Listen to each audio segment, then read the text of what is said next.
Hi friends, welcome back to Mazhathulli creations. ഈ channel നിങ്ങൾ ആദ്യമായിട്ടാണ് കാണുന്നതെങ്കിൽ സബ്സ്ക്രൈബ് ചെയ്യാൻ മറക്കല്ലേ. നിത്യയുടെ കാവലായി ഹരിയോട് ഇരിക്കാൻ പറഞ്ഞിട്ട് സുജാത ഡോക്ടറെ കാണാൻ പോകുന്നുണ്ട്. അതേ മുറിയിൽ തന്നെയുണ്ട് ജീവനും. ജീവനാണ് നിത്യ ഇങ്ങനെ ചെയ്തത് എന്ന് ഇപ്പോഴും സുജാത വിശ്വസിക്കുന്നു. ജീവൻ ഹരിയോട് പറയുന്നു, അവരെന്നെ സംശയത്തോടെയാണ് നോക്കുന്നത്. ഹരിക്ക് എന്നെ സംശയമുണ്ടോ? ഇല്ലെന്ന് ഹരി. ഇവരുടെ സംസാരം വീണ കേൾക്കുന്നുണ്ട്. താൻ വരുന്നതും പോകുന്നതും ഒക്കെ ഞാൻ കണ്ടതാണല്ലോ എന്ന് ഹരി പറയുമ്പോൾ ജീവൻ പറയുന്നുണ്ട്, ഒരാൾക്കെങ്കിലും യാഥാർത്ഥ്യം മനസ്സിലായല്ലോ. നിത്യയ്ക്ക് ഇപ്പോഴും ബോധം വന്നിട്ടില്ല. ഹരി അവിടെ ഇരിക്കാൻ തുടങ്ങിയപ്പോൾ ജീവൻ പറയുന്നുണ്ട്, ഹരി നിത്യയുടെ അരികിൽ ഞാനൊന്ന് ഇരുന്നോട്ടെ. വേണ്ടടോ, തനിക്ക് ഇഷ്ടമല്ലെങ്കിൽ വേണ്ടെന്നും ജീവൻ പറയുന്നു. ജീവൻ ഇരുന്നോളൂ, ആന്റി ചോദിച്ചാൽ ഞാൻ പറഞ്ഞോളാം എന്ന് പറഞ്ഞ് ഹരി പുറത്തേക്ക് പോകുന്നു. എന്നിട്ട് ഹരി പുറത്തിറങ്ങി. ഹരി എന്നാലും ആ ഗ്ലാസ്സിലൂടെ നോക്കുന്നുണ്ടായിരുന്നു. ആദ്യം നോക്കിയപ്പോൾ പുതപ്പൊക്കെ നിത്യയ്ക്ക് പുതച്ചു കൊടുക്കുന്നതാണ് കാണുന്നത്. അങ്ങനെ അത് സഹിക്കാൻ കഴിയാതെ ഹരി അങ്ങോട്ടേക്ക് പോകുന്നു. എന്നാൽ വീണ ഇതെല്ലാം കാണുന്നു. നിത്യയുടെ തലയിൽ തലോടുകയാണ് ജീവൻ. നിത്യ, 10 ജന്മം ജനിച്ച് പരിഹാരം ചെയ്താലും ഞാൻ തന്നോട് ചെയ്ത പാപം തീരില്ല. തന്നെ ഞാൻ ഒരുപാട് ദ്രോഹിച്ചിട്ടുണ്ട്, കൊല്ലാൻ നടന്നിട്ടുണ്ട്. പക്ഷേ അതൊക്കെ എൻ്റെ ഭ്രാന്ത് പിടിച്ച മനസ്സിൻ്റെതായിരുന്നു. അതൊക്കെ കഴിഞ്ഞപ്പോഴാണ് എത്ര വലിയ നഷ്ടമാണ് എനിക്ക് സംഭവിച്ചത് എന്ന് ഞാൻ തിരിച്ചറിയുന്നത്. എൻ്റെ തെറ്റുകൾക്കുള്ള പ്രായച്ചിത്തം നീ അത്രയും സന്തോഷത്തോടെ ജീവിക്കുന്നത് കാണുന്നതാണ്. അതിനുവേണ്ടി ഞാൻ എന്തിനും തയ്യാറാണ്. എന്നിട്ട് ജീവൻ അവിടെ നിന്നും എഴുന്നേറ്റ് നിത്യയുടെ കാൽക്കൽ പോയിരിക്കുകയാണ്. ആ കാൽക്കൽ ഇരുന്ന് കരയുകയാണ് ജീവൻ. ഇതും വീണ കണ്ടുകൊണ്ട് നിൽക്കുകയാണ്. എനിക്ക് മാപ്പ് തരണം നിത്യ എന്ന് പറഞ്ഞ് ജീവൻ ഇങ്ങനെ കരയുന്നുണ്ട്. ജീവന്റെ കണ്ണുനീര് നിത്യയുടെ കാലിൽ വീഴുന്നു. ചെറുതായിട്ട് ഒരു അനക്കം തോന്നുന്നുണ്ട് നിത്യയ്ക്ക്. നിന്നെ നാണം കെടുത്തിയതിന്, നിന്നെ ദ്രോഹിച്ചതിന് എന്ത് ശിക്ഷ വേണമെങ്കിലും നിനക്ക് വിധിക്കാം. ഞാൻ അതൊക്കെ സന്തോഷത്തോടെ സ്വീകരിക്കും എന്നൊക്കെ ഇങ്ങനെ ജീവൻ പറയുന്നു. ഹരി അകത്തേക്ക് കയറാൻ തുടങ്ങുമ്പോഴാണ് ആ കാഴ്ച ഹരി കാണുന്നത്. പെട്ടെന്ന് ആ വാതിലടച്ചു. നിത്യ, എൻ്റെ മനസ്സിൽ നിന്നോടിപ്പോൾ പകയില്ല, വെറുപ്പില്ല. ഇപ്പോൾ എനിക്ക് നിന്നെ ഒരുപാട് ഇഷ്ടമാണ്, ഒരുപാട്. എനിക്കിങ്ങനെ ജീവൻ പറയുന്നു. ഇതെല്ലാം നിത്യ അറിയുകയും നിത്യയുടെ കണ്ണിൽ നിന്നും കണ്ണുനീര് വരികയും ഒക്കെ ചെയ്യുന്നുണ്ട്.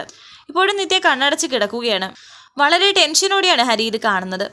നിത്യയ്ക്ക് കണ്ണ് തുറക്കാൻ കഴിയുന്നില്ല. എന്നാലും കണ്ണ് തുറക്കാൻ ശ്രമിക്കുന്നുണ്ട്. പക്ഷേ പറയുന്നത് നിത്യ കേൾക്കുന്നുണ്ട്. ഹരി ഇത് കണ്ടു നിൽക്കാൻ കഴിയാതെ അവിടെ നിന്ന് മാറിപ്പോകുന്നു.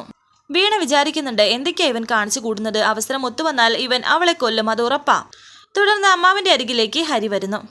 എന്ത് പറ്റിയെന്ന് ചോദിക്കുന്നു. ഒന്നുമില്ലെന്ന് ഹരി. നീ ഇപ്പോൾ എങ്ങോട്ട് പോവുകയാണെന്ന് അമ്മാവൻ.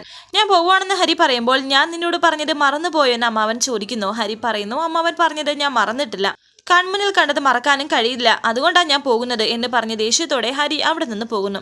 ജീവനെ പുറത്തേക്ക് ഇറങ്ങിയ സമയം വീണയും അവിടെ നിന്ന് പുറത്തേക്ക് ഇറങ്ങി. എന്നിട്ട് വീണയും പുറത്തേക്ക് പോകുന്നു. വീണ പുറത്തിറങ്ങിയപ്പോൾ പെട്ടെന്ന് ജീവൻ വീണ ഇങ്ങനെ പിടിക്കുന്നുണ്ട്. വീണ ടെൻഷനോടെ ജീവനെ നോക്കുന്നു.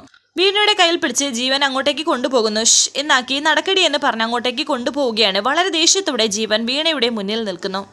നിനക്ക് അവളുടെ ജീവൻ വേണം, നീയാണ് അത് ചെയ്തതെന്ന് എനിക്കറിയാം. എന്നിട്ട് വീണയുടെ കഴുത്തിന് പിടിക്കുകയാണ് ജീവൻ.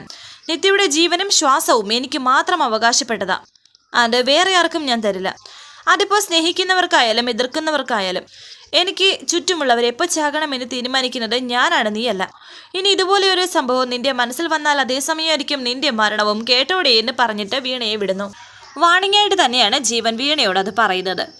എന്നിട്ട് ജീവൻ അവിടെ നിന്ന് പോകുന്നു. ശേഷം കാണിക്കുന്നത് ഇതേ ഹോസ്പിറ്റലിൽ സാറ വരുന്നുണ്ട്. സാറയുടെ കൂടെ ആ ഒരു പയ്യനും ഉണ്ടായിരുന്നു. പെട്ടെന്ന് സുജാതയെ കാണുകയാണ്. രണ്ടുപേരും സംസാരിക്കുന്നുണ്ട്. ആൻറ്റി എന്താ പെട്ടെന്ന് അങ്ങനെ പോയി കളഞ്ഞത്? ഞങ്ങളെ ഒന്നും വിളിക്കുകയൊന്നും ചെയ്തില്ലല്ലോ, ഞങ്ങൾ എത്ര തിരക്കിയെന്നറിയാമോ എന്നൊക്കെ ഇങ്ങനെ കുറേ കാര്യങ്ങൾ അവർ തമ്മിൽ സംസാരിക്കുന്നുണ്ട്. പിന്നെ ആ പയ്യൻ്റെ കാര്യവും സംസാരിക്കുന്നു. ഇപ്പോൾ അസിസ്റ്റന്റ് കളക്ടറാണ് എന്നൊക്കെ പറയുന്നുണ്ട്. തുടർന്ന് അവർ രണ്ടുപേരും കൂടി നിത്യയെ കാണാനായിട്ട് അകത്തേക്ക് വരുന്നുണ്ട്. എന്നാൽ ആ പയ്യൻ മാത്രം അകത്തേക്ക് കയറുന്നില്ല. നിത്യയെ വിളിക്കുന്നുണ്ട്. നിത്യയ്ക്ക് സാറയെ കണ്ടപ്പോൾ തന്നെ ആളെ മനസ്സിലായി. സാറ എന്ന് പറഞ്ഞ് എഴുന്നേക്കാൻ ശ്രമിക്കുകയായിരുന്നു നിത്യ. ഇപ്പോഴും ഓർമ്മയുണ്ടല്ലേ, ഒരു ഫ്രണ്ട്ഷിപ്പൊക്കെ ആവുമ്പോൾ ഒരു വിളിയൊക്കെ ആവാമായിരുന്നു എന്ന് സാറ പറയുന്നു. അമ്മയൊന്നും പറഞ്ഞില്ലേ എന്ന് നിത്യ ചോദിക്കുന്നു. പറഞ്ഞു. ഇപ്പോൾ എങ്ങനെയുണ്ട് എന്ന് സാറ. ചെറിയ ചെറിയ കാര്യത്തിന് ഇങ്ങനെ തളർന്നാൽ പറ്റുമോ? ഞാൻ കൂടി ഉണ്ടായിരുന്നെങ്കിൽ നിന്നെ ഇവിടെ ഇങ്ങനെ കിടത്തില്ലായിരുന്നു, പകരം എവിടെയെങ്കിലും കറങ്ങാൻ വിളിച്ചോണ്ട് പോവുമായിരുന്നു. അതുകൊണ്ട് ആ ഒരു ടെൻഷൻ അങ്ങനെയൊക്കെ അങ്ങ് പോയേനെന്നും സാറ പറയുന്നു. പുറത്ത് പോകാനെന്ന് പറഞ്ഞ് ഞാൻ ഇടയ്ക്ക് വിളിക്കും, പക്ഷേ ഇവള് വരത്തില്ല. വന്നാലും വലിയ പ്രയോജനമൊന്നുമില്ല.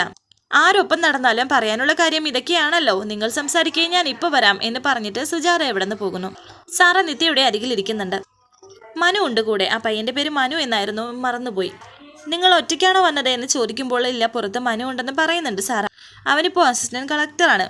ഇത് കേട്ട് നിത്യ പറയുന്നു, എൻ്റെ ഈശ്വര, നമ്മുടെ മനുവോ അത്രയ്ക്ക് എത്തിയോ എന്ന് ചോദിക്കുന്നു. അവൻ വാശിയോടെ പഠിച്ചു.